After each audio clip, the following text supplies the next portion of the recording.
Hola, buenas tardes, bienvenidos a todos. Vamos con un tercer encuentro de estas técnicas para la liberación de memorias y emociones inconscientes. Y esta vez vamos a explorar un libro que se llama El libro que tu cerebro no quiere leer, de David del Rosario, es el autor. Y vamos a comenzar por una parte de este libro que se llama Cómo evitar lo inevitable. Existen aspectos muy característicos de los seres humanos que salen a la luz con dos servilletas. Dos servilletas. A ver. Justo acá tengo dos servilletas. No es que haya sido a propósito, las tengo. Dos servilletas, así de papel, ¿ven? ¿No? Y un poco de ingenio. Ponemos estas dos servilletas en una mesa de madera, la servilleta A a la izquierda y la servilleta B a la derecha. Y a continuación escondemos un objeto con la servilleta A bajo la atenta mirada de un bebé de 10 meses. Con esa edad, el niño cuenta con una idea acerca de la profundidad y el espacio y sabe que el objeto no ha desaparecido sin más o ha sido abducido por un extraterrestre. Está oculto debajo de la servilleta. Ahora bien, si justo cuando introducimos el objeto en la servilleta A y el bebé inicia su reacción, cambiamos el objeto de la servilleta A a la servilleta B, el niño se comporta como si el objeto estuviera en la A, aunque haya visto el cambio. ¿Por qué sucede esto?, nos preguntamos. Esperen que busco.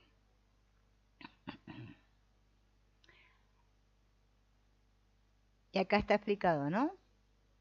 El autor da una esquemita en el libro, ¿no? El dibujito de lo que hizo. Dice, un bebé es capaz de identificar el objeto oculto bajo la servilleta A sin despeinarse. Ahora bien, se vuelve majara cuando el investigador cambia el objeto oculto de la servilleta A a la servilleta B porque es incapaz de frenar la acción de respuesta iniciada, aunque lo está viendo con sus propios ojos. ¿Bien? Esta es la principal diferencia entre un niño y un adulto. Madurar consiste en aprender a frenar respuestas automáticas, más que en aprender cosas nuevas. Fíjense, nosotros, ¿cómo funcionamos? En automático. Nuestras respuestas son automáticas. No nos parece que si yo aprendo algo nuevo es que estoy madurando, pero no, es que cuando yo logro esto, de dejar de reaccionar en automático, es cuando maduro. Por eso el bebé sabe que el objeto está debajo de la servilleta B, pero su cerebro no le permite manifestarlo, porque su sistema de control todavía no está lo suficientemente maduro. O sea, no dispone de los mecanismos neuronales necesarios para frenar la batería de muecas y movimientos que se habían iniciado antes de que el investigador cambiara el objeto de la servilleta A a la B. Bien, en los primeros años de vida, nuestra principal fuente de estímulos son nuestros padres. Gracias a ellos adquirimos habilidades nuevas con rapidez y comienza el desarrollo de una importante zona que se llama la corteza prefrontal. ¿Bien? En ella encontramos el sistema ejecutivo, o sea, es como un árbitro de fútbol, ¿no? Capaz de regular el uso de las habilidades que vamos despertando. En lenguaje más corriente, el sistema ejecutivo es el que nos permite soltar un vaso de leche caliente cuando me estoy quemando. Si este sistema está poco desarrollado, o sea, prefrontal,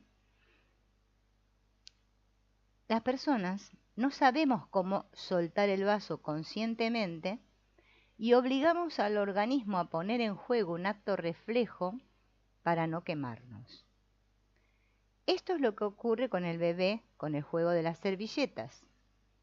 Él sabe que el objeto está en B, pero él no puede frenar su respuesta automática de que el objeto está en la servilleta A, porque su sistema de control todavía no ha madurado lo suficiente. Cuando un estímulo llega y despierta una nueva habilidad con el uso, esa nueva habilidad pasa a ser una respuesta aprendida. Este proceso lo hacemos a toda pastilla, pero el problema surge cuando queremos parar un comportamiento automático. Porque los sistemas ejecutivos que nos permiten controlar las respuestas aprendidas son más lentos y perezosos. Dando un salto al mundo de los adultos, vemos que nuestro sistema ejecutivo continúa yendo por detrás durante toda nuestra vida. Los adultos podemos enviar un cohete a la luna, podemos inventar antibióticos, pero no podemos evitar preocuparnos por una reunión importante de trabajo, o por no llegar a fin de mes, o por una infidelidad. Tenemos una facilidad pasmosa para engancharnos a los pensamientos y serios problemas para dejar de prestarles atención, sobre todo si la posibilidad de sufrir asoma. Un día puede dar un giro de 180 grados en fracciones de segundo por un comentario o simplemente por una posibilidad. ¿Y si pierdo mi trabajo? Un y sí, un pensé que o creí que es más suficiente que para pasarnos toda la noche en vela preguntándonos ¿qué va a ser de nosotros? El diagnóstico es una descompensación que se da entre aprendizaje y sistema ejecutivo. Si vamos al terreno importante, la práctica, ¿qué podemos hacer al respecto? El primer paso siempre es tomar conciencia. ¿Tomar conciencia de qué? De cómo el cerebro y el organismo generan los pensamientos y de nuestra percepción particular de la realidad. Este es el estímulo necesario para empujar al sistema ejecutivo a despertar. La única manera efectiva de frenar una respuesta automática es hacerla consciente, o sea, hacerla nuestra, integrarla. La neurología nos enseña que es justo al revés de como siempre hemos pensado. No debemos aprender a resistirnos, a controlar. La capacidad de integrar cualquier respuesta automática está ahí también, en nuestro cerebro universal, pero necesitamos un estímulo que impulse el despertar. Y ese estímulo nace de tomar conciencia de cómo el organismo genera los pensamientos y la realidad. Cómo el organismo genera los pensamientos y la realidad.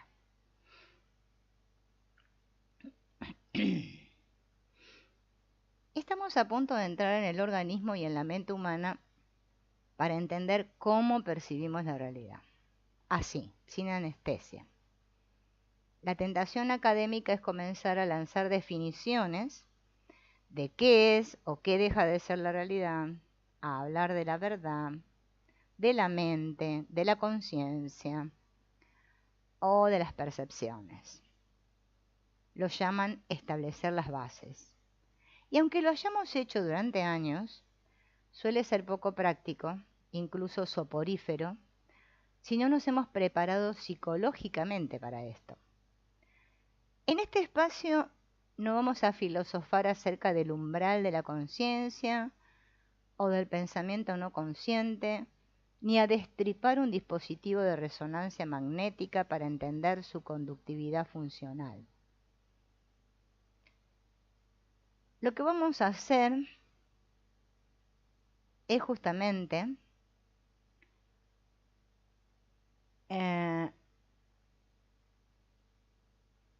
preguntarnos si todos estos que saben, los psicólogos, los neurólogos y los ingenieros biomédicos, ¿cómo no pueden descubrir por qué los seres humanos no pueden ser felices todo el tiempo si tanto saben? Y la respuesta a esta pregunta es muy obvia, aunque parezca que no. Las personas aparentamos saber,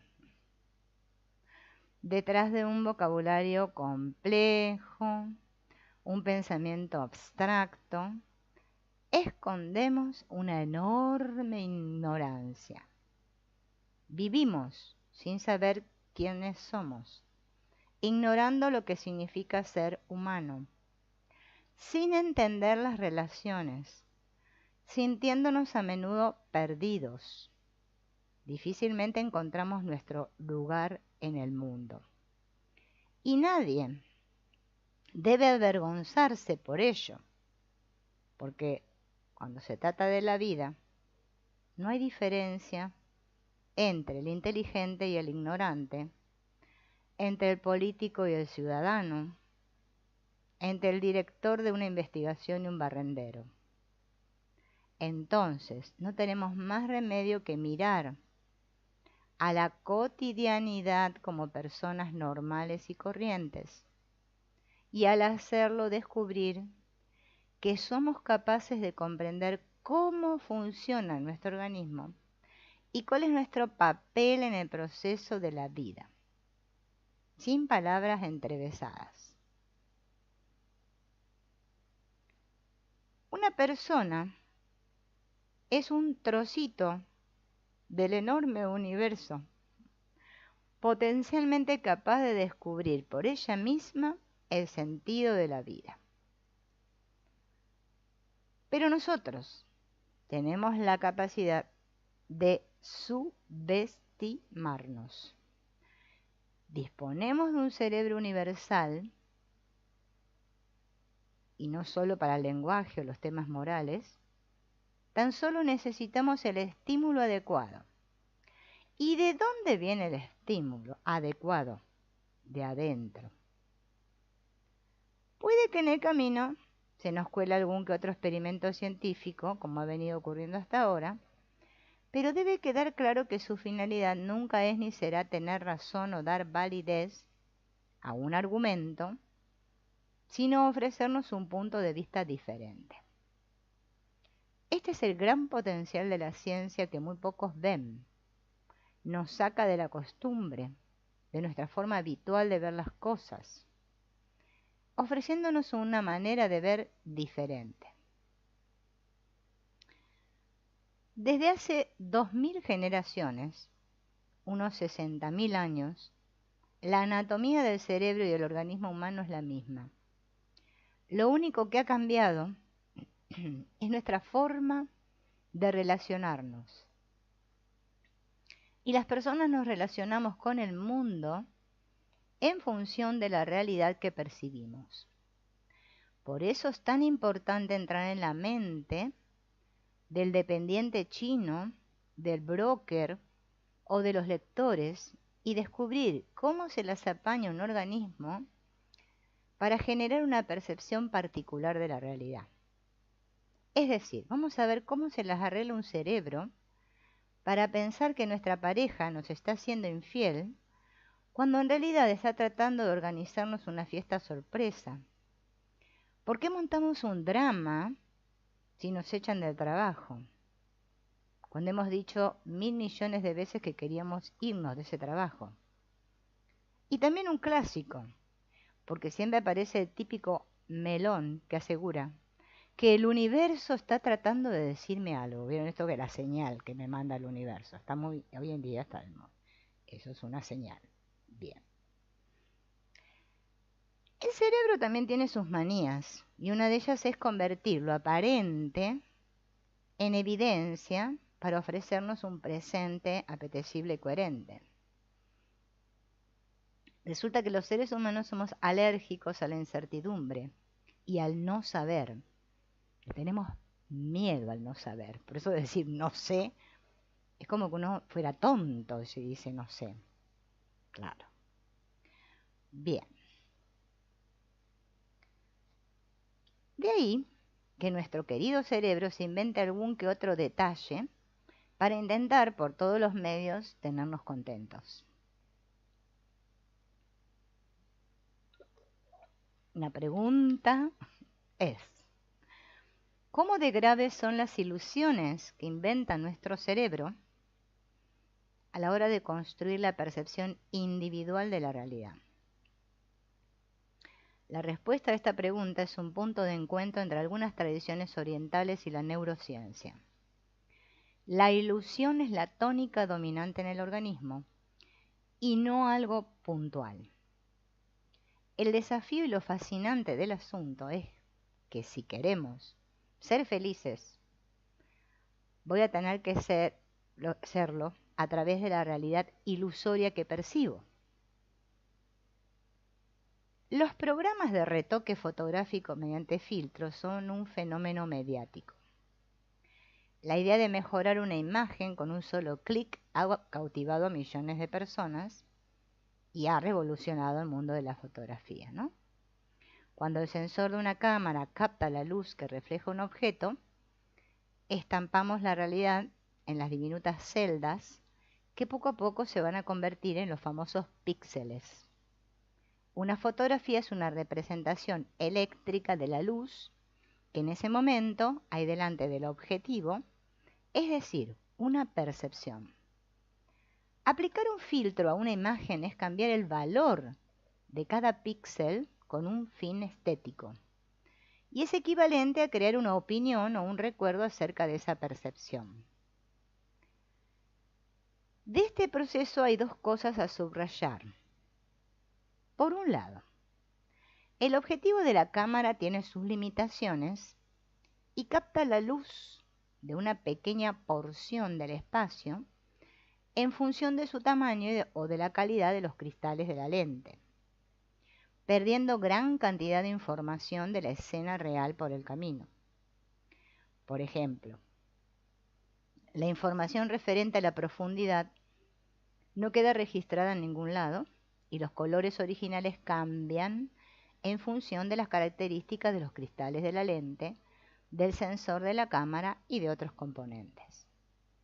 Todos y cada uno de los elementos empleados por la cámara para captar la luz forman un sentido y la fotografía final es una interpretación electrónica de la realidad, llamada la percepción. El segundo aspecto viene cuando recortamos o aplicamos un filtro a la imagen. En ambos casos estamos modificando la interpretación que ha realizado la cámara de la escena original y la imagen procesada se aleja todavía más de la realidad, o sea, se distorsiona.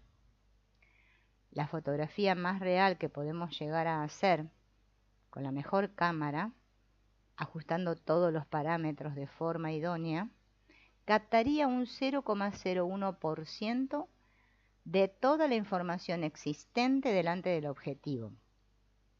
Entonces, nos hacemos una selfie y decidimos recortar la imagen para ponerla de foto de perfil. Vieron que ahora te haces el Photoshop, toda esta cosa con las aplicaciones que hay. Sacando cuentas, si nos quedamos con una parte de la imagen real, la cantidad de realidad de esa imagen sería menor y todavía no hemos aplicado ese filtro maravilloso que hará que nuestra piel parezca la de una supermodelo antes de subirla al Instagram. Al seleccionar el filtro, por ejemplo, estrella del pop, estamos cambiando el valor de cada píxel y sin darnos cuenta, volvemos a alterar la información de la realidad percibida por la cámara. Aplicar un filtro sobre una imagen es equivalente al efecto de la memoria sobre la percepción de la realidad. la cual cambia por completo el resultado. A pesar de todo, la imagen filtrada nos gusta más. Será totalmente coherente con nuestra forma de ver el mundo. Pinta la realidad color de rosa y poco importa que esa imagen o percepción contenga una parte ridícula de la realidad. Cualquier decisión que tomamos acerca de nuestro negocio, de nuestra vida amorosa o de nuestra salud se basa en la percepción que tenemos de la realidad y no está teniendo en cuenta toda la información. Los sentidos de los organismos trabajan de manera muy similar a una cámara de fotos. Dos dispositivos de la misma marca fabricados en la misma tirada no hacen fotos idénticas porque pueden montarse con objetivos diferentes y sus componentes, aunque están conectados de la misma forma, son ligeramente distintos. Si a esto le añadimos que un órgano puede modificarse a sí mismo en función de los estímulos, caemos en la cuenta de que cada ser vivo percibe una realidad única y particular. Pongámonos, por ejemplo, por un momento, en la piel de un vegetal o en las fibras de un vegetal. ¿Cómo percibe la realidad un helecho? ¿Vieron el helecho? Imaginemos un ser que permanece toda la vida en el mismo lugar, ¿no? En realidad, ¿no? Nos vendría como anillo al dedo disponer de un sentido que nos permita sentir el entorno a unos cuantos metros de distancia, ¿no? Por ejemplo, viene la cabra y soy un helecho y la cabra me va a comer y yo pueda percibir que la cabra me está por comer, para poder activar un mecanismo de defensa para que la cabra no me coma. ¿Bien?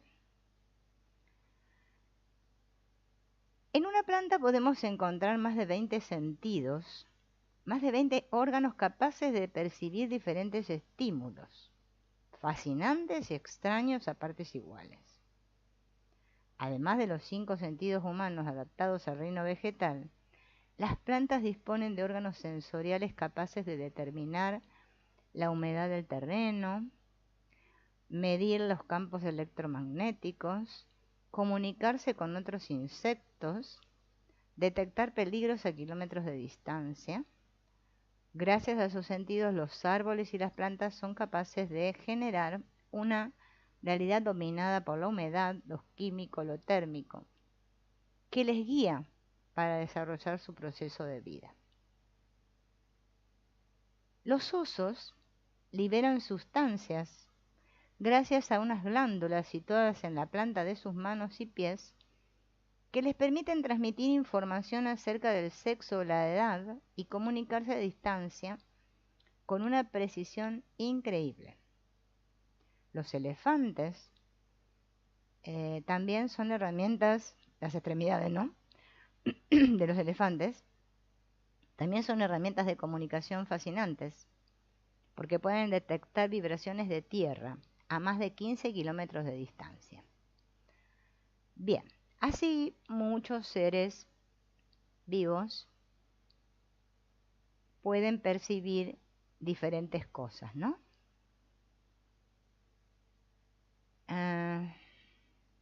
Durante millones de años, nuestro cerebro ha evolucionado con el único objetivo de ofrecernos un presente apetecible, llegando a la conclusión de que para tener un buen presente necesitamos percibir una realidad coherente. Bien, nosotros este tema, ¿no?, de que las cosas sean coherentes es muy importante para nosotros. En la parte de la cultura occidental, si vos sos coherente, es sinónimo de estabilidad, de ausencia de sufrimiento, hasta tal punto que muchas personas preferimos renunciar a la felicidad y conformarnos con no sufrir en exceso. De ese modo, el ser humano se ha convertido en el único ser vivo capaz de preocuparse por cosas que no han ocurrido Es más, y puede ser que nunca ocurran, haciendo de la incertidumbre nuestro mayor enemigo. La receta de la percepción de la realidad se elabora con 7 ingredientes principales y cubre estas y otras necesidades. Cada uno de nuestros sentidos se encarga de preparar la información, poniéndola a remojo, retirando o lavando la piel según el caso y usando un colador para limpiar impurezas. Una vez que la información está preparada, se van añadiendo y mezclando los ingredientes paso a paso y en el recipiente de la realidad vertemos agua, o sea, oxígeno e hidrógeno, y disolvemos una pastilla de ave creme hecha a base de carbono, nitrógeno, calcio, fósforo, potasio, entre otros. Entonces, vertemos 500 gramos de lo que vemos, batimos 300 gramos de información procedente del oído, 100 gramos de las sensaciones generadas por el tacto y 50 gramos de aquello que olemos y saboreamos. Dejamos cocinar durante un segundo a fuego medio y añadimos 3 cucharadas de información interna del organismo donde encontramos emociones y sensaciones de bienestar o malestar. Terminamos salpimentando el plato con una ración generosa de memoria. Y aquí tenemos la percepción de la realidad. En la primera parte de la receta, la clave radica en preparar adecuadamente la información. Los sentidos son los pinches de cocina encargados de filtrar los estímulos y traducirlos a un lenguaje de impulsos electroquímicos que el cerebro pueda entender. Cada uno tiene sus particularidades. Sabemos que los ojos distinguen mejor el blanco y el negro que los colores, que los poros de la piel detectan ondas sonoras claves para la comprensión del mensaje, que el sabor de los alimentos depende del apetito que tengamos y que el olfato sincroniza los ciclos menstruales de las mujeres. Para matar el gusanillo de la curiosidad, esta sincronización ocurre gracias a las feromonas, sustancias químicas voladoras que también nos ayudan a encontrar pareja, averiguando si nuestro sistema inmunológico y el de la persona que tenemos enfrente son compatibles. Tomemos el sentido de la vista, por ejemplo, para hacernos una idea. El ojo es el órgano estrella de este sentido y su función principal es guiar la luz hasta la retina, un trozo de cerebro en el ojo. La retina es una zona colonizada por unas células ricas en fotopigmentos, una sustancia química capaz de convertir las ondas electromagnéticas en un lenguaje que el cerebro puede entender, la electricidad. Por el camino, al igual que ocurre con la cámara de fotos, además de perder gran cantidad de información de la escena real, el organismo hace unos cuantos apaños, más o menos chapuceros, para ofrecernos a toda costa ese presente apetecible y coherente. ¿Sería apetecible un presente en el que cada una de las imágenes percibidas por el ojo tuviera, por ejemplo, un punto negro en el centro? No. Los ojos están conectados al cerebro por medio de un nervio llamado nervio óptico, del mismo modo que el palo de un chupa chup al caramelo. Un nervio es una agrupación de células capaces de transmitir información en forma de impulsos eléctricos. Y como la retina ya ha convertido la luz en impulsos eléctricos previamente, un nervio es el medio de transmisión ideal. Pero resulta que justo en el punto donde la retina se conecta con el nervio, solo hay células nerviosas. Y la información lumínica que llega justo a ese espacio se pierde porque no hay células capaces de capturar luz.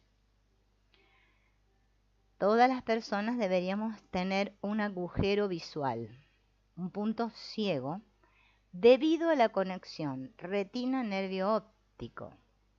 Pero esto no ocurre en nuestra percepción de la realidad. ¿Por qué? Porque el cerebro sabe de algún modo que esto nos resultaría incomodísimo y obliga a la corteza cerebral a rellenar la información del punto ciego a partir de la información recogida por las células vecinas. El cerebro dice: ¡hey! ¿No tengo información? Pues me la invento. Y se queda tan pancho. Bueno, de esto existen muchos ejemplos. Ahora lo vamos a hacer con una cámara de video. Hace un rato hablamos de la cámara de fotos. Imaginen una cámara de video pero antigua. La ponemos a la altura de los ojos y vamos grabando mientras vamos por la calle, corriendo a toda prisa, no caminando, corriendo. Luego, perdón, subimos a casa y reproducimos el clip de video. Seguramente vamos a ver una grabación inestable que baila todo el tiempo. Incluso cuando grabamos parados, cámara en mano, el clip de video tiembla y se tambalea ligeramente. En teoría, las personas deberíamos ver la vida con esa inestabilidad de balanceo, pero no ocurre así. ¿Saben por qué no ocurre así?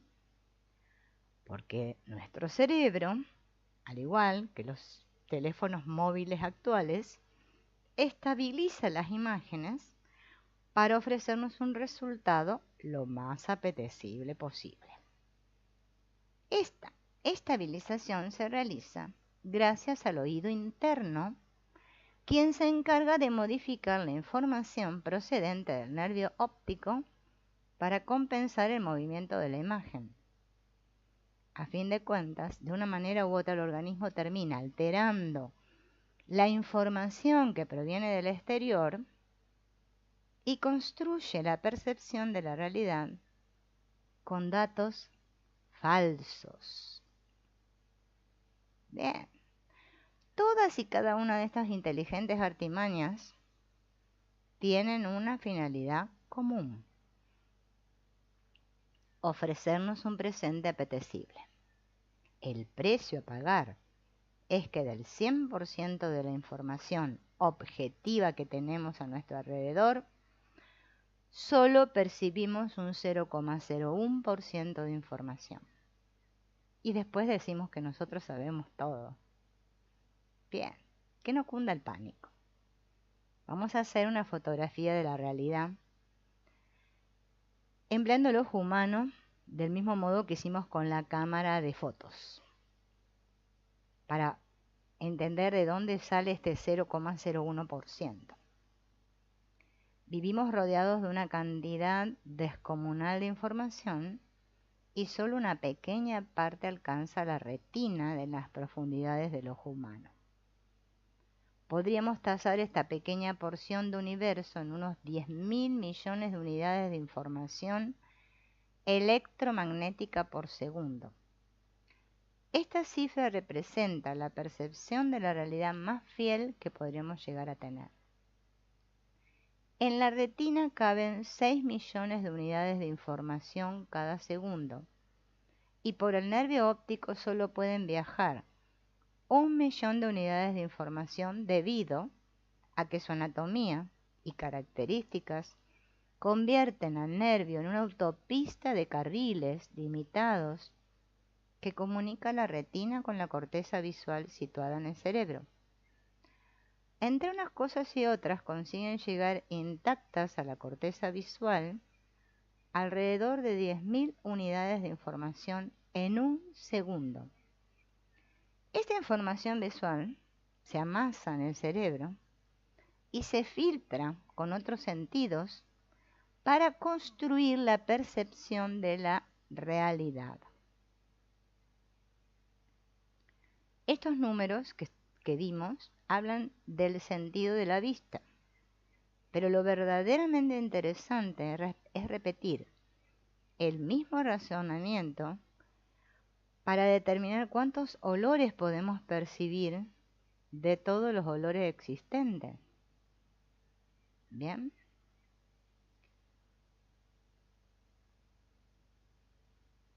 De este modo, podemos hacernos una idea de cómo el cerebro levanta la carpa de la realidad humana haciendo uso de una porción minúscula de la vasta cantidad de información existente en el universo. De entre los 40.000 y los 400.000 millones de unidades de información por segundo que habitan en una situación de vida cotidiana, el cerebro es capaz de percibir a través de los sentidos solo 2.000 millones. Esta cantidad de información representa la materia prima con la que cuenta el organismo para construir la percepción de la realidad en un segundo. Con estos números y contemplando el caso más favorable, podemos decir que el cerebro utiliza el 5% de toda la información que llega a nuestros sentidos. Hablando en plata, las personas decidimos qué carrera estudiar, argumentamos, discutimos o iniciemos una guerra basándonos, en el mejor de los casos, en un 5% de la realidad. Pero la cosa no termina ahí. Todavía estamos lejos de la percepción de la realidad tal cual la conocemos porque no hemos entrado en el terreno de la memoria y la atención.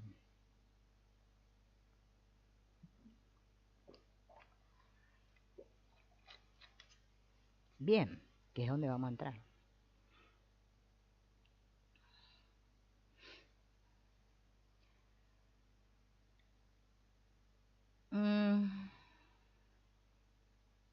Con las manos, vieron que antes medíamos con las manos, ¿no? Las longitudes.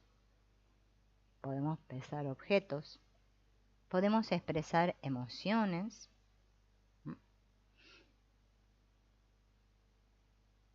Pero el sentido del tacto, de la vista o el oído, no pueden hacer que tengamos la sensación de vivir en el cuerpo de una Barbie o soltar mariposas en el estómago.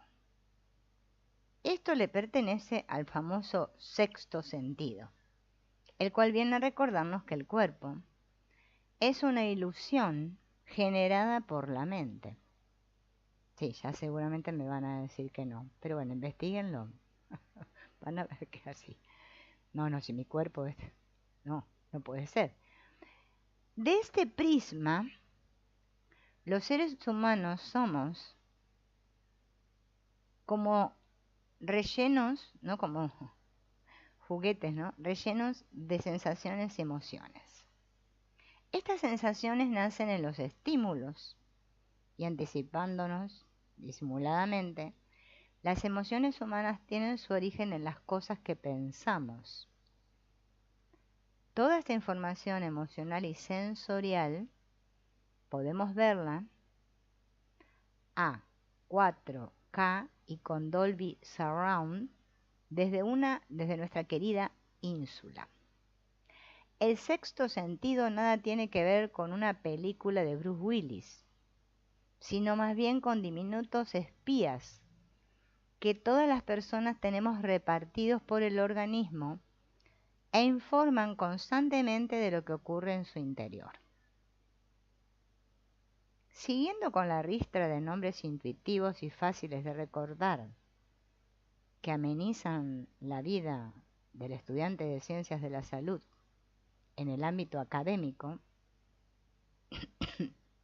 el sexto sentido se conoce como interoceptivo. Estos James Bond particulares se encuentran a diferentes profundidades de la piel, incrustados en los músculos, en las articulaciones o en los órganos, vigilando de cerca cambios en la presión pulmonar, sanguínea, alteraciones químicas, variaciones de temperatura u otras sensaciones como el dolor, y tienen órdenes precisas de avisar con la mayor brevedad posible al cerebro ante cualquier situación sospechosa. El sexto sentido nos da información de si nos levantamos frescos como una rosa o agotados, de lo confortable o incómoda que resulta una comida con nuestros suegros, o de si estamos estresados o relajados en las vacaciones. También nos permite saber si un alimento que ha conseguido sortear el control del olfato y el gusto nos ha sentado mal, y nos advierte de cualquier lesión muscular u ósea para que podamos parar a tiempo antes de agravar la situación. Cuando un espía detecta un cambio químico, el agente redacta un informe a toda prisa y lo envía al recepcionista del cerebro, que se llama el tálamo, quien tramita el aviso al sector correspondiente. En ese punto todavía no podemos sentir las mariposas en el estómago o el dolor de cabeza en la cabeza, porque aún la información no ha llegado al cerebro, no se ha representado todavía ninguna sensación corporal. Si pisamos bueno, no sé, en otros países, un chinche, un clavo, ¿no? El cerebro enseguida tocaría la campana del dolor, pero a estas alturas no sabríamos dónde nos duele, ¿no? Y si no me doy cuenta, el clavo podría quedarse en la suela de mi zapato por el final de los tiempos.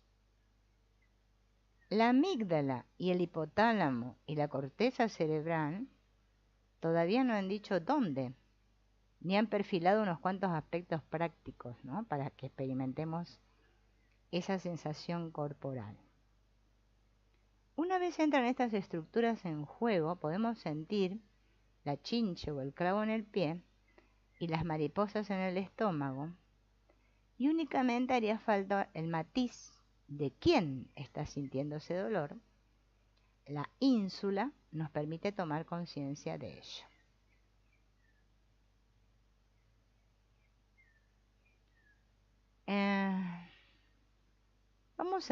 Antes de adentrarnos en tierra de fantasmas y gigantes, vamos a llevar a cabo un experimento mental con la ayuda de la tecnología de punta. El ensayo consiste en estimular la corteza somatosensorial de una persona con pequeñas descargas eléctricas generadas por un cable y una pila a intervalos concretos. Esto es más que suficiente para saber cómo el cerebro ve el cuerpo. Con algunas modificaciones, los científicos han conseguido dibujar un mapa sensorial que relaciona cada área concreta del cerebro con una parte del organismo, sin necesidad de tener que rebanarle el cráneo a nadie. Para terminar de poner cada cosa en su sitio, solo faltaría añadir que la corteza somatosensorial es el área cerebral que cubriríamos con una diadema fina si la ponemos detrás de las orejas y mirando al cielo.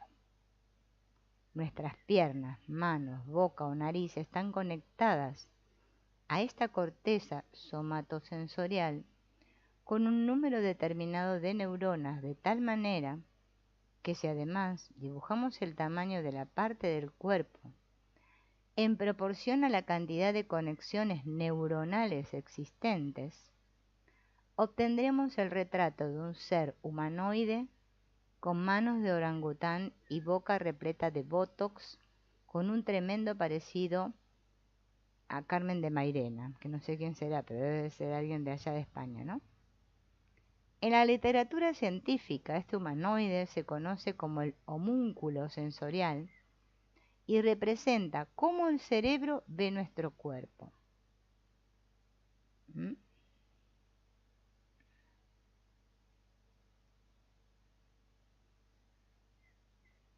El homúnculo permite hacernos una idea de la sensibilidad que tenemos en cada parte del cuerpo.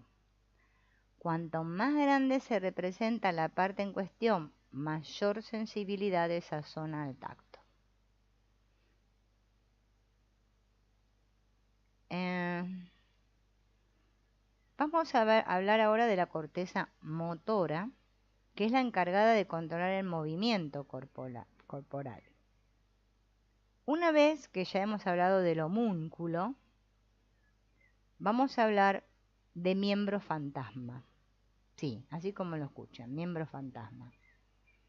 Cuando una persona pierde un brazo, ¿no? Por ejemplo, que le amputan un brazo. ¿Cómo le ocurrió al almirante inglés Nelson en el intento de tomar Santa Cruz de Tenerife en el siglo XVIII? Podemos mirar este mapa cerebral y tratar de comprender por qué una persona puede sentir la extremidad, creer moverla o padecer dolor incluso 25 años después de su pérdida. Este desconcertante fenómeno, conocido como miembro fantasma, sería equivalente a arrancar un brazo del homúnculo sensorial y observar qué pasa en la corteza somatosensorial y motora. Con la ayuda de un dispositivo de resonancia magnética en HD, podemos comprobar cómo el brazo izquierdo continúa representado en el mapa de la corteza cerebral, lo que significa que la mente sigue percibiendo la extremidad. Aún siendo físicamente imposible recibir un estímulo interno o externo de un brazo que no existe, el cerebro se comporta como si la extremidad continuase ahí. O sea que al cerebro le importa tres pepinos la realidad, mientras sigamos teniendo la inercia de usar el brazo. Ahora bien, cuando la persona asimila la pérdida y se acostumbra a apañárselas con una sola extremidad superior, las áreas cerebrales destinadas al brazo izquierdo son absorbidas por las áreas encargadas de sentir y mover el brazo derecho. Este comportamiento neuronal es el vivo reflejo de una premisa conocida como usar o tirar, que presentaremos en un abrir y cerrar de ojos. Ahora vamos a presentar. La ilusión es la tónica dominante en el cerebro. Miembros fantasmas a un lado, cualquier imagen que podamos percibir es el resultado de nuestra imaginación, de procesos llevados a cabo en las profundidades del cerebro en los que participan todos y cada uno de los sentidos, lo que significa que las personas vemos un 0,01% con los ojos, el resto con los oídos, con el tacto y sobre todo con la memoria. Vamos a ponerle esto un tono más novelesco para contar una historia alucinante. Bien. El teléfono del doctor Oliver Sacks, el verdadero protagonista de la película Despertares, interpretada por Robin Williams, sonó a horas intempestivas. La enfermera de guardia describía con pelos y señales las visiones de Rosalie, mientras Oliver ya se veía apretándose la corbata y caminando hacia su coche para ir a visitarla. A sus 95 años, Rosalie había empezado a tener alucinaciones de manera repentina. Veía nítidamente a gente vestida con atuendos orientales, subiendo y bajando escaleras, a hombres con dientes enormes y deformes y a caballos sujetos con un arnés, obsesionados con retirar la nieve gelatinosa que cubría un edificio de blanco. Lo más sorprendente del caso era que la mujer había perdido la vista debido a una degeneración macular diagnosticada 5 años atrás. Cuando Oliver llegó a la residencia donde trabajaba, realizó un examen exhaustivo y se encontró una anciana completamente sana y lúcida, con un cerebro y una mente en perfecto estado. ¿Qué estaba ocurriendo en la mente de Rosalie? El lóbulo temporal es la porción del cerebro que cubrimos al poner la palma de la mano sobre las orejas. ¿Ven? Así. Bien. O sea que yo ya tengo el lóbulo temporal con esto cubierto. Las neuronas de esta zona se encargan de integrar la información visual, auditiva con la memoria y las emociones para dar forma a la percepción de la realidad tal cual la conocemos. Existen más de 100 tipos diferentes de neuronas y debemos tener presente que en cada parte del cerebro existe una agrupación de células genuina y característica. Dentro del lóbulo temporal, una agrupación de neuronas conocida como giro fusiforme es la que se encarga del reconocimiento facial y corporal, y existe incluso una pequeña parte del mismo destinada al reconocimiento de dientes u orejas. Siguiendo la misma regla de 3, otras agrupaciones celulares se encargan de reconocer animales o objetos, como puede ser un edificio. Si la edad llega a alterar el funcionamiento de alguna de estas zonas, como en el caso de Rosalie, puede dar lugar a un desfile de moda asiática, a hombres con dentadura deforme o a caballos quitanieves. Oliver llegó a la conclusión de que las alucinaciones de Rosalie eran debidas a la degeneración que padecía en la retina, conocida en el argot médico como síndrome de Charles-Bonnet.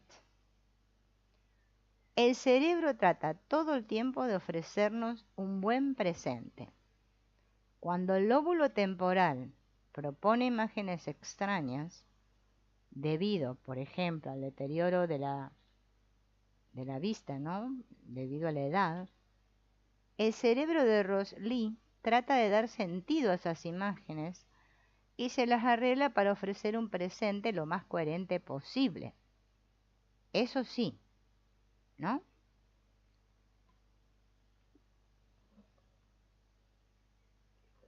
El sentido y la coherencia que vemos en todo lo que nos rodea, en todo lo que oímos, tocamos o sentimos, no es real.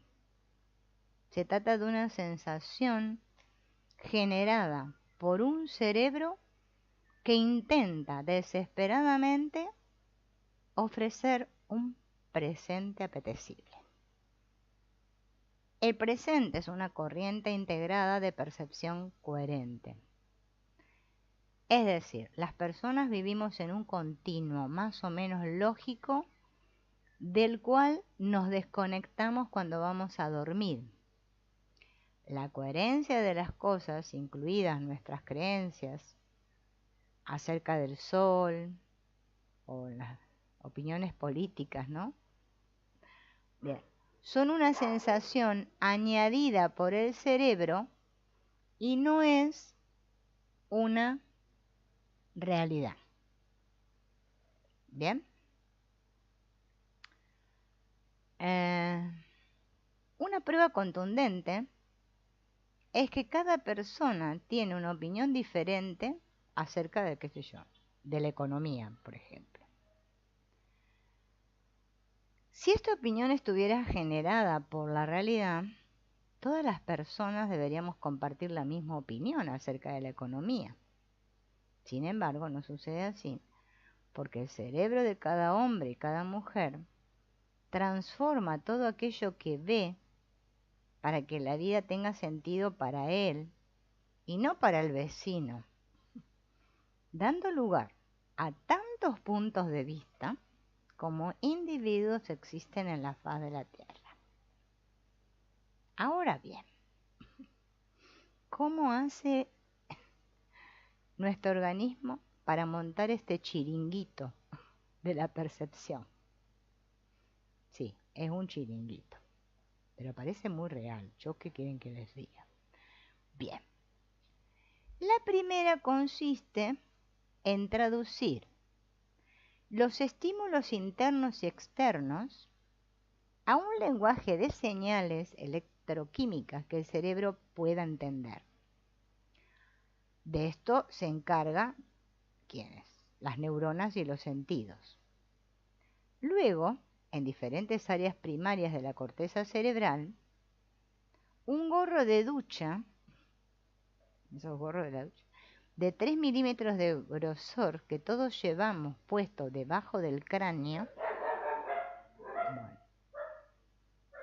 ahí se analizan las características básicas de los estímulos y se selecciona lo más interesante. En el caso de la visión, hablaríamos del color, de la localización de los objetos en el espacio o hacia dónde mira cada objeto. La tercera etapa de la percepción nos lleva a las áreas secundarias de la corteza cerebral, ¿no? De asociación, donde las percepciones toman significado. La mayoría de estos procesos son inconscientes para las personas, pero si alguien sufre un daño en las áreas de asociación, podría ver a su pareja paseando por la calle y no saber que es su pareja, o saborear una anchoa sin ser capaz de reconocer qué es lo que está comiendo. Recapitulemos. De momento, hemos traducido los estímulos a un lenguaje que el cerebro puede comprender. Hemos seleccionado lo más interesante analizando sus características básicas y asociando aquello que vemos con una imagen mental procedente de la memoria para dotar a las cosas de significado. Pero todavía no existe un continuo. Nos falta condensar la percepción en un todo. En esto consiste la última etapa del proceso, en integrar la información para obtener una percepción continua de la realidad, a la que nosotros le llamamos presente. Las personas normales y corrientes recitamos poemas, bailamos, vemos la tele, discutimos, escuchamos música. Recordamos a intervalos de tiempo. Estos intervalos son ventanas de tiempo de una duración determinada. Pero ¿cuánto duran estas ventanas? Para averiguarlo, podemos grabar un video a mujeres y hombres de diferentes culturas recitando el mismo poema en 14 idiomas, como lo hizo el científico Ernst Poppel, o analizar los movimientos corporales de bailarines en 104 escenas distintas. Llegaremos a la misma conclusión, miremos a donde miremos. Si estudiamos la percepción temporal, vemos ventanas de 3 segundos. Si analizamos el habla o el control del movimiento, encontramos ventanas de 3 segundos. Si atendemos a la visión, la audición o la memoria, encontramos ventanas de 3 segundos. Este patrón se repite en personas con lesiones cerebrales, en niños autistas, en chimpancés o primates. Cuando el dedo señala tan descaradamente a algo por activa y por pasiva, solemos pensar que estamos frente a un mecanismo fundamental del cerebro, porque naveguemos por donde naveguemos, siempre llegamos a la misma orilla. Esta imagen ilustra cómo el cerebro genera el presente a partir de la vastedad de información que llamamos realidad. Segmentamos la información en ventanas de 3 segundos, la clasificamos, asociamos y alteramos en base a experiencias pasadas, integrándola para dar lugar a un continuo que conocemos como presente. Percibimos la realidad en porciones de tiempo de forma segmentada, dividiendo cualquier experiencia en ventanas de 3 segundos. En este periodo, el organismo traduce los estímulos al lenguaje cerebral analiza sus características básicas, se queda con lo novedoso e interesante, le da un significado, integra la ventana actual con la anterior para ofrecer una sensación de continuidad y proyecta el resultado en la ínsula para tomar conciencia de que somos nosotros quienes vivimos esto y no que lo está viviendo una Barbie o bueno, no sé si es hombre, ¿cómo se llamaba? Ken, ¿no? El hombrecito. O el vecino de al lado o de enfrente. Qué claro todo, muy bonito. Pero ¿qué me importa a mí que percibamos la realidad de forma segmentada en formas de ventanas de 3 segundos, dirán ustedes? O eso puede estar pensando nuestro cerebro quizás. ¿Qué me importa? Pero importa mucho. Sí, te los digo seriamente. Este modus operandi hace posible que cada 3 segundos, voy a poner 3, existe la posibilidad de modificar cualquier aspecto de la realidad que percibimos. ¿Cómo? Why. En inglés es why. Aunque llevemos 30 años haciendo lo mismo, te preguntarán, yes, o sí. Neurológicamente hablando, el cerebro es capaz de noquear una costumbre en tan solo 3 segundos. Vamos a la práctica. Supongamos que nos cruzamos con una persona desconocida exactamente durante 3 segundos y nos enamoramos perdidamente de esa persona. Después desaparece. Es decir, la hemos visto venir, ¿no? Ha secuestrado nuestra atención, hemos recibido información acerca de sus andares, su mirada, su fragancia durante 3 segundos, ¿no? Y nos hizo tilín, tilín y ¡puf! Se fumó. Bien. En ese lapso de tiempo ha acaparado nuestra ventana del presente y el organismo ha generado una percepción coherente de la realidad. Sentimos las mariposas en el estómago, basándonos en la información recibida por los sentidos. Bien. Justo cuando la persona desaparece de nuestra ventana, deberíamos pasar a experimentar otra cosa distinta de manera inmediata. Una nueva realidad basada exclusivamente en la información actual de los sentidos. Sin embargo, esto no ocurre así en la práctica porque aunque el presente sea un navegador web que se refresca cada 3 segundos, seguimos pensando en esa persona durante más tiempo. A esa persistencia se la conoce como memoria y es vital para la construcción de un presente apetecible.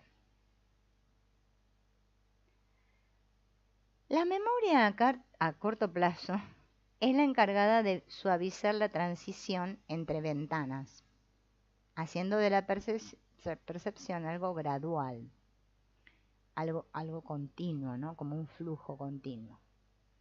En realidad se trata de una transición tan trivial para el cerebro como la que hacemos entre 2 clips de videos o entre 2 diapositivas de PowerPoint, pero sin ella el presente solo sería una sucesión de saltos sensoriales y emocionales bruscos, poco apetecibles. La duración de esta transición es proporcional al tiempo que nuestra atención sigue puesta en el misterioso desconocido.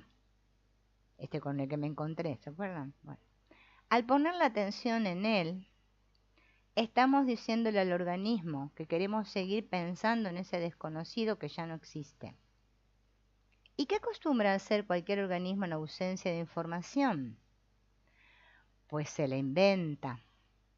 Primero alarga la duración de la transición y después genera la percepción de la realidad apoyándose en la información procedente de la memoria. A fin de cuentas, es un apaño similar al desaguisado que el cerebro encuentra a la hora de construir la visión. En el punto exacto de conexión entre la retina y el nervio óptico, el ojo es incapaz de enviar información de una pequeña parte de la escena del cerebro, puesto que no existen células capaces de transformar la luz en impulsos eléctricos. El resultado es un punto ciego. Para arreglar esto, recordemos que el cerebro echa un vistazo a la información de las células vecinas, da por supuesto que la información en el punto ciego será parecida y se inventa lo necesario. En el caso de la memoria, el organismo hace algo similar. El cerebro da por supuesto que las ventanas del presente sucesivas serán parecidas a sus predecesoras y genera una ilusión, demostrando que la veracidad no es importante para él. Durante el tiempo que la memoria llena de ilusiones la ventana del presente, el cerebro intercambia la información de los sentidos por una imaginación, o sea, por una imagen mental. Esta imagen mental hace que las personas vivamos constantemente nuestra interpretación individual de la realidad. Oh, ¿cómo les suena esto? O sea, vivimos en el mundo de los yuppie, de los yuppie. Yuppie, yuppie. No sé, acá había uno que decía yuppie.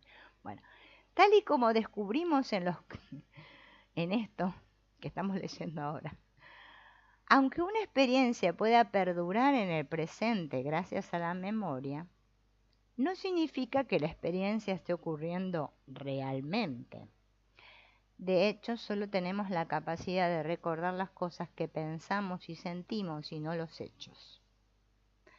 Desde un punto de vista científico, los seres humanos tenemos la posibilidad de transformar cualquier aspecto de nuestra vida en un instante, cada 3 segundos, pero no la vemos porque pensamos que la memoria, la persistencia en el presente de una información que no existe, para nosotros es real. Darse cuenta de esto puede ayudar a muchas personas a reconectarse conscientemente con el proceso inteligente de la vida. Envasemos esta idea en una nueva premisa para llevarla en el bolso durante el día a día. Cada 3 segundos existe la oportunidad de transformar la realidad que percibimos.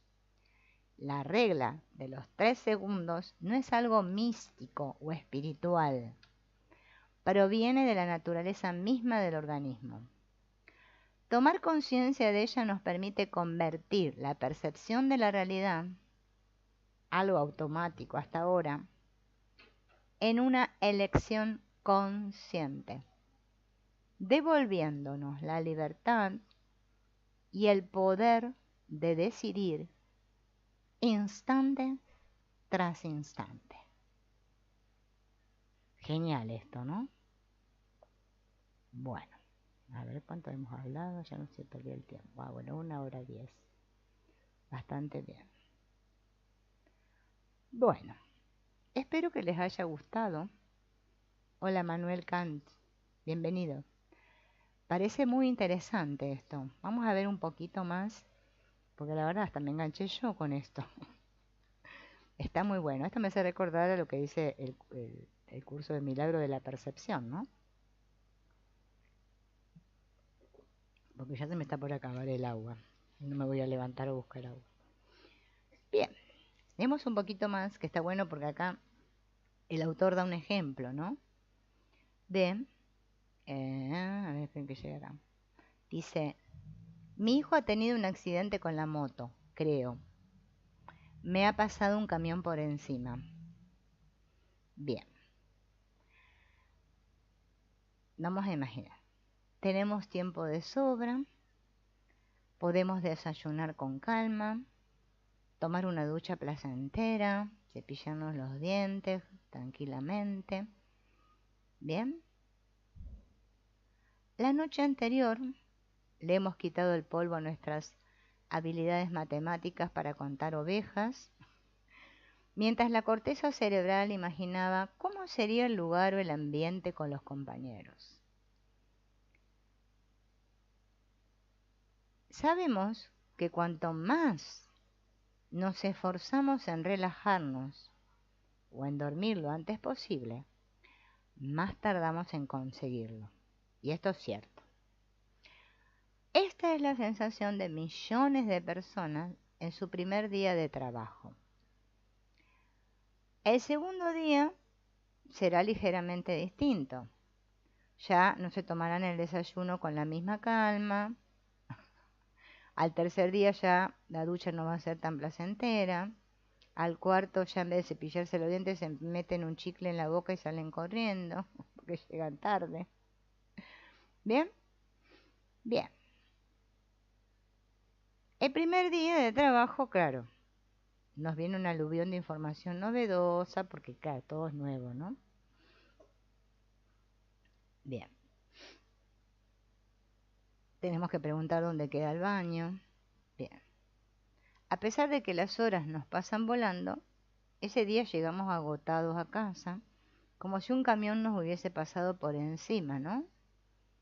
Bien. Y nos lleva un tiempo adaptarnos a nuestro trabajo. Pero ¿en qué consiste realmente esa adaptación? Es convertir un entorno ajeno en familiar. ¿Cómo hacemos para...? Es como cuando nos mudamos de casa o de barrio, ¿no? ¿Cómo convertimos un entorno ajeno en algo familiar? Generando y asociando imágenes mentales, pequeños recuerdos puntuales de todo aquello que necesitamos saber para desempeñar el trabajo correctamente. Sin estas imágenes, cada día de trabajo sería como el primer día. En cada jornada tendrían que volver a explicarnos dónde queda el baño y todos los detalles y quién es cada persona, ¿no? Bien.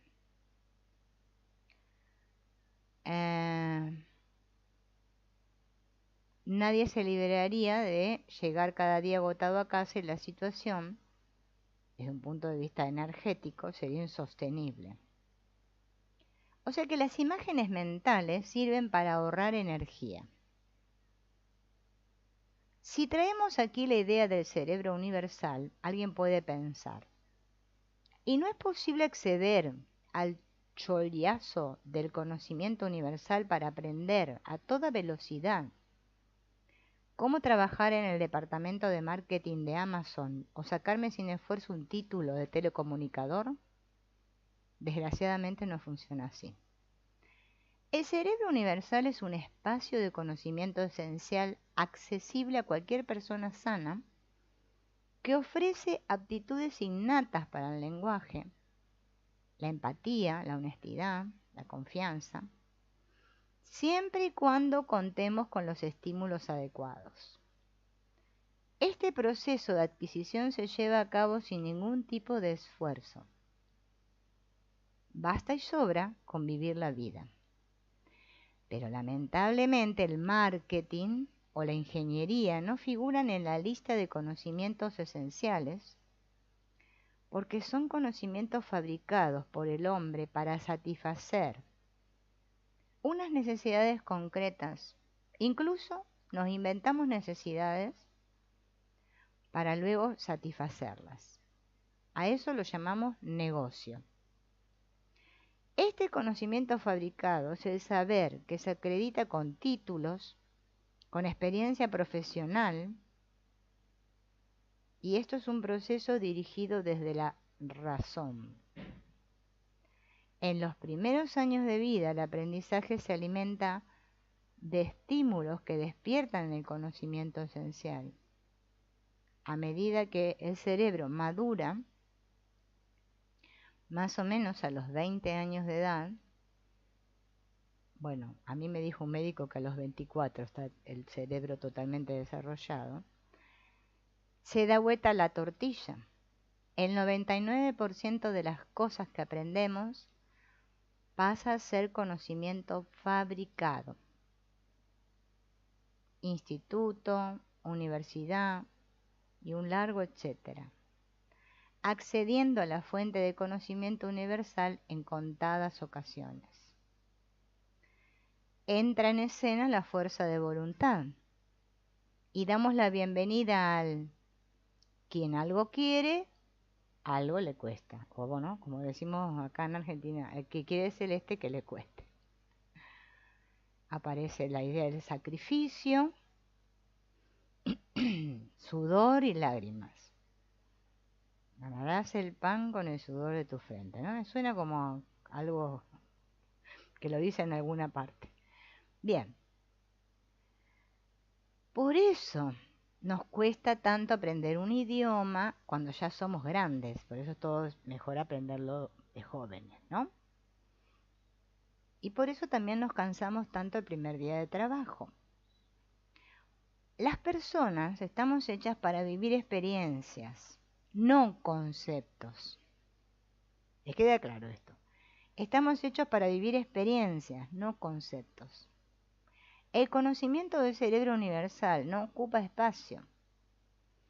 Es innecesario fijarlo en el sistema nervioso. Nos sobra y basta con un acceso directo para llegar a él siempre que un estímulo lo requiera. Por el contrario, el conocimiento fabricado es olvidadizo y hay que usarlo constantemente para no perderlo. Bueno, lo que hacemos todos los días para que no se nos olvide.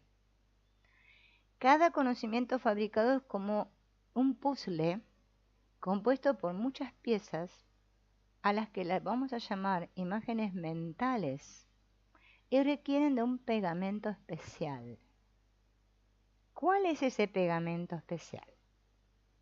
La atención. Atención. Bien. Este tema de la atención y las imágenes mentales la vamos a dejar para el próximo encuentro.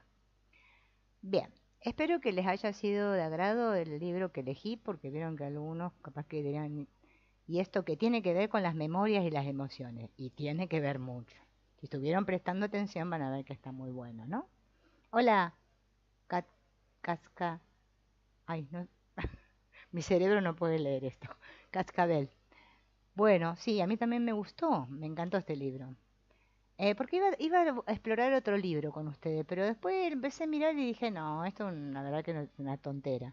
Y este lo encontré, les vuelvo a decir otra vez por si ustedes lo quieren buscar, el libro se llama, el libro, así se llama, El libro que tu cerebro no quiere leer, de David del Rosario. Debe ser un autor español, supongo yo, por el nombre, ¿no? Ujú. Bien, dale, dale, Rosario. Después vamos a seguir trabajando con este libro. Les cuento el libro para que sepan, ¿no? Así, por las dudas, si lo quieren leer. Tiene como 330 páginas, así que tiene bastante información. Va tratando todo este tema de cómo nosotros percibimos la realidad, ¿no? Bueno, ya los que han leído o visto videos de Jacobo Grinberg más o menos están al tanto, ¿no? Del tema, pero es como que él lo explica en un lenguaje no más sencillito. Así que bueno, lo seguiremos viendo porque después, más adelante el autor lo explica desde todo nuestro organismo, ¿no? Cómo funciona, se me fue la voz, cómo funcionamos. Está muy, muy interesante. Nos vemos en la próxima. Chao.